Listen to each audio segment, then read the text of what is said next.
When someone disrespects you, the natural urge is to strike back immediately. You want to prove yourself, to defend your pride, to show them they can't walk over you. But in that heated moment, you are not in control.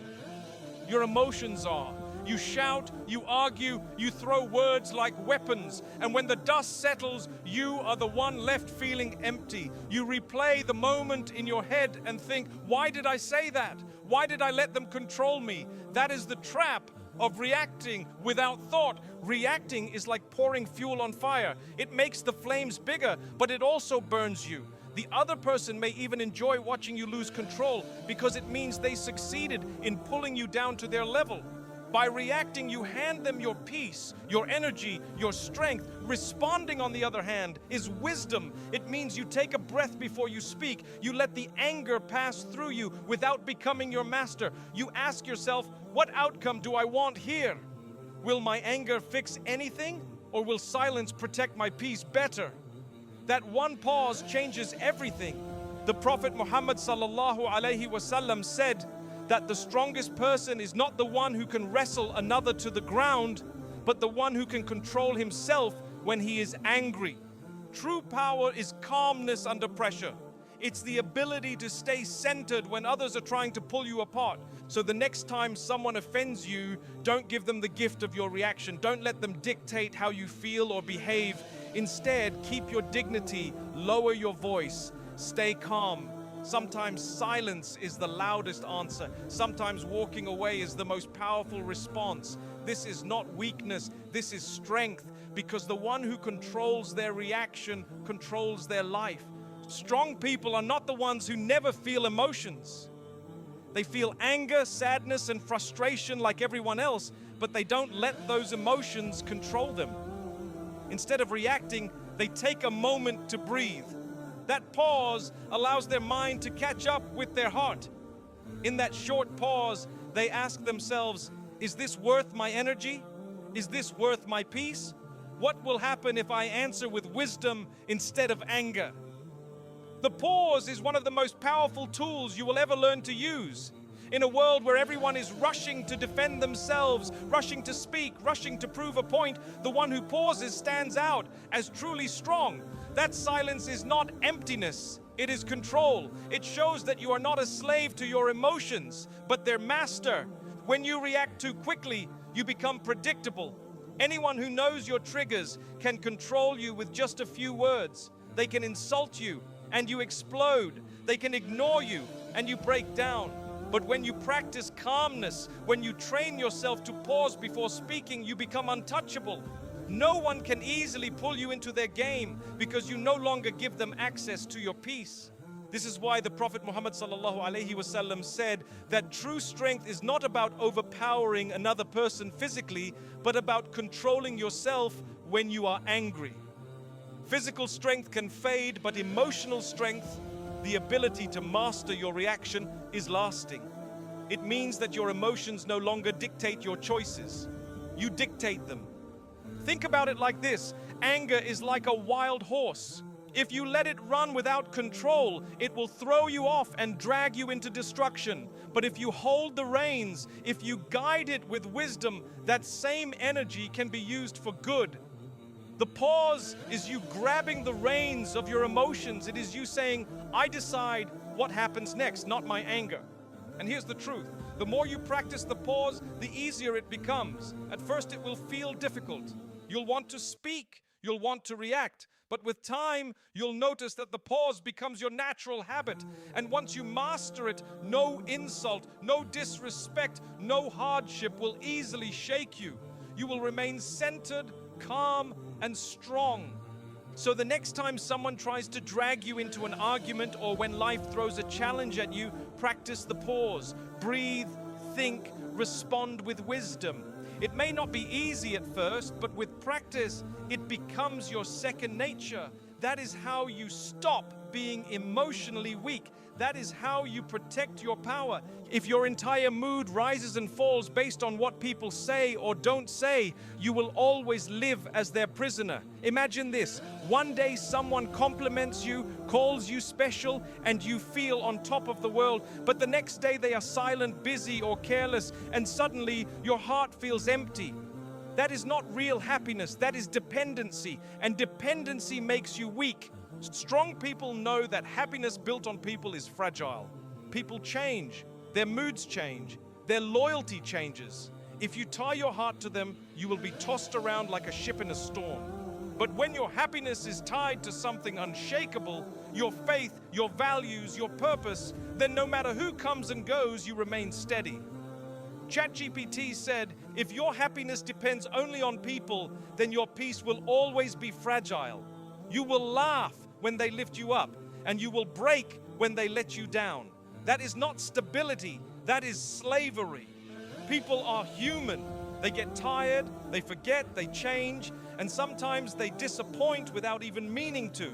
If your entire heart is tied to them, you will constantly rise and fall with their actions.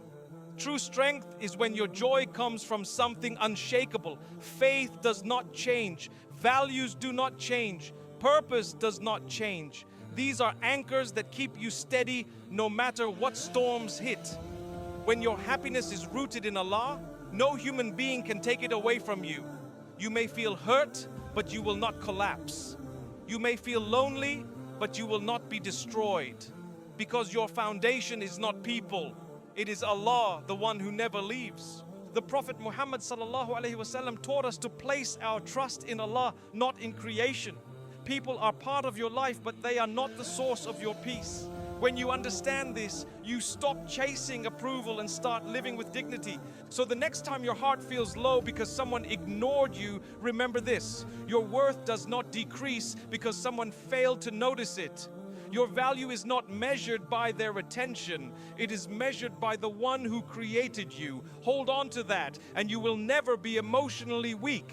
Think about it. People may give you attention, but it doesn't last. They may give you comfort, but they can also disappoint you. True peace cannot come from something temporary. It must come from something eternal. And the one who is eternal is Allah. If your happiness is rooted in pleasing Him, in living by His guidance, and in being true to yourself, then you are free. You no longer live begging for validation or chasing approval. The Prophet Muhammad ﷺ reminded us that if you place your trust in people, they will fail you. But if you place your trust in Allah, He will never fail you. People are part of your journey, but they are not your foundation. Your foundation must be stronger than that. So don't let your smile depend on someone else's attention. Don't let your peace depend on someone else's approval. Build it inside yourself, in your prayers, in your gratitude, in your discipline, and in your relationship with Allah. That is where real happiness comes from. That is where emotional strength is born. When something painful happens in life, the easiest response is to point fingers. Why did they hurt me? Why is life so unfair? Why does everything happen to me? These questions may give you comfort for a moment, but they trap you in weakness.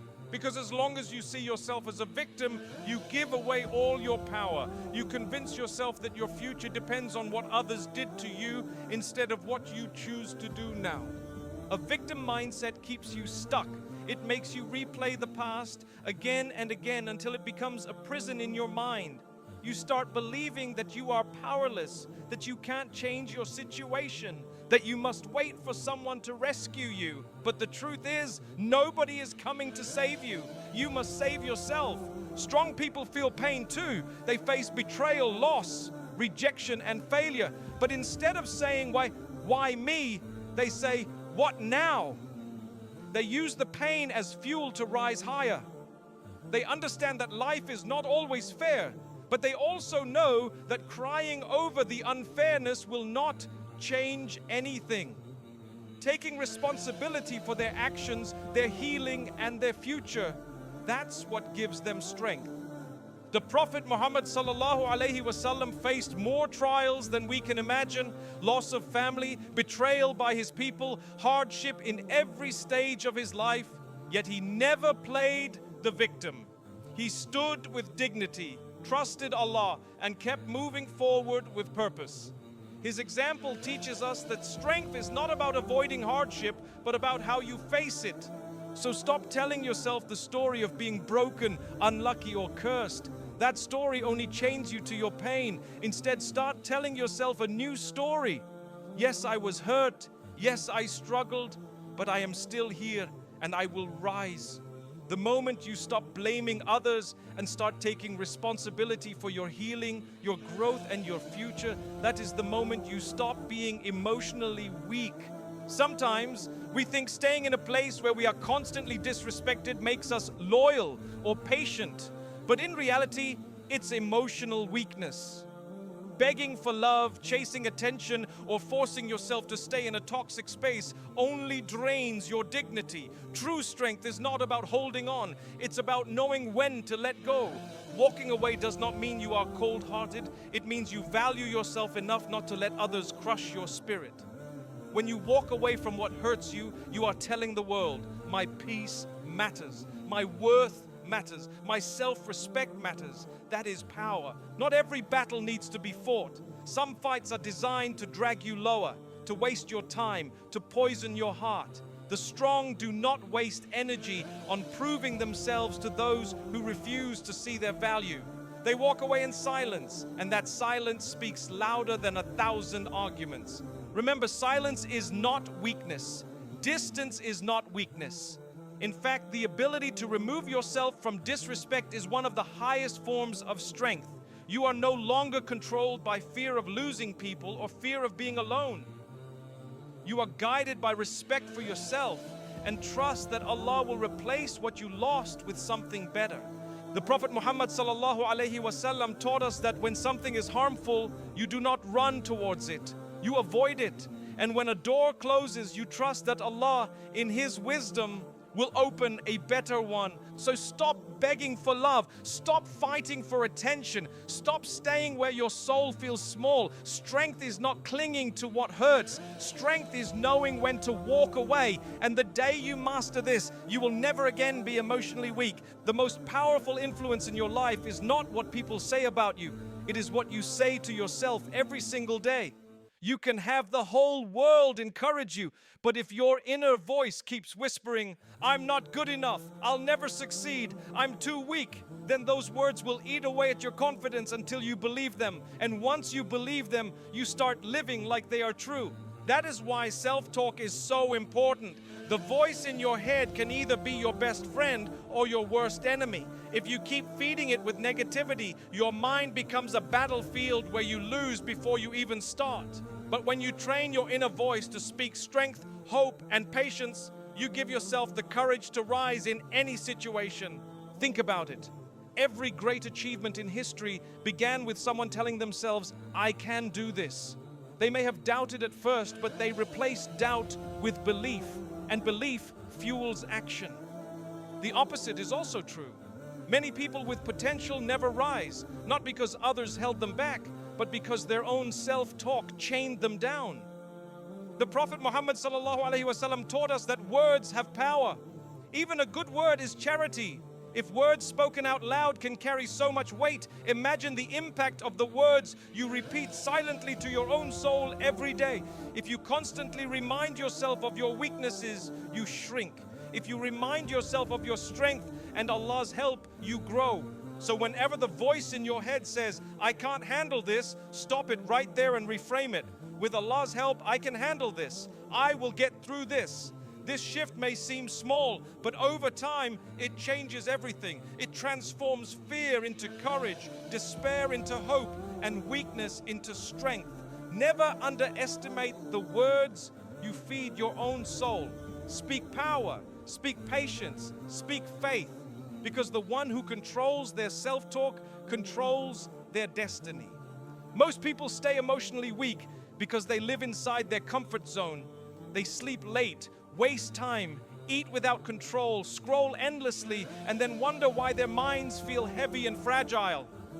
Comfort may feel good in the moment, but in the long run, it makes you weak because it trains you to avoid effort and chase only ease.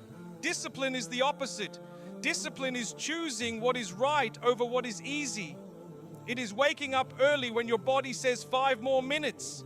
It is exercising when your mind says, I don't feel like it. It is controlling your tongue when anger tries to control you. It is saying no to habits that destroy you, even when they tempt you. Every time you practice discipline, you're training your mind to obey you, not your emotions. The stronger your discipline, the less power your emotions have over you. When you don't feel like working, discipline pushes you forward. When fear tries to hold you back, discipline makes you move anyway. The Prophet Muhammad sallallahu alaihi wasallam lived a life of discipline. He prayed at night when others slept. He fasted when others ate. He forgave when others sought revenge. His strength was not luck. It was built through daily discipline, consistency, and trust in Allah. That is why his character shone with such power and balance. If you want emotional strength, you cannot wait for motivation because motivation comes and goes. What remains is discipline. Discipline is the bridge between who you are and who you want to be. Every day that you push yourself beyond comfort, you become harder to break, harder to control, and harder to defeat. So train your mind. Build small habits of discipline. Prayer on time, waking early, exercising, working with focus, controlling your desires. Over time, these habits stack together and create a fortress inside you. And once your mind is disciplined, no storm of emotions can easily shake you. Most people stay emotionally weak because they live inside their comfort zone. They sleep late, waste time, eat without control, scroll endlessly, and then wonder why their minds feel heavy and fragile. Comfort may feel good in the moment, but in the long run, it makes you weak because it trains you to avoid effort and chase only ease. Discipline is the opposite. Discipline is choosing what is right over what is easy. It is waking up early when your body says 5 more minutes. It is exercising when your mind says, I don't feel like it. It is controlling your tongue when anger tries to control you. It is saying no to habits that destroy you, even when they tempt you. Every time you practice discipline, you are training your mind to obey you, not your emotions. The stronger your discipline, the less power your emotions have over you. When you don't feel like working, discipline pushes you forward. When fear tries to hold you back, discipline makes you move anyway. The Prophet Muhammad sallallahu alaihi wasallam lived a life of discipline. He prayed at night when others slept. He fasted when others ate. He forgave when others sought revenge. His strength was not luck. It was built through daily discipline, consistency, and trust in Allah. That is why his character shone with such power and balance. If you want emotional strength, you cannot wait for motivation because motivation comes and goes. What remains is discipline. Discipline is the bridge between who you are and who you want to be. Every day that you push yourself beyond comfort, you become harder to break, harder to control, and harder to defeat. So train your mind. Build small habits of discipline. Prayer on time, waking early, exercising, working with focus, controlling your desires. Over time, these habits stack together and create a fortress inside you. And once your mind is disciplined, no storm of emotions can easily shake you.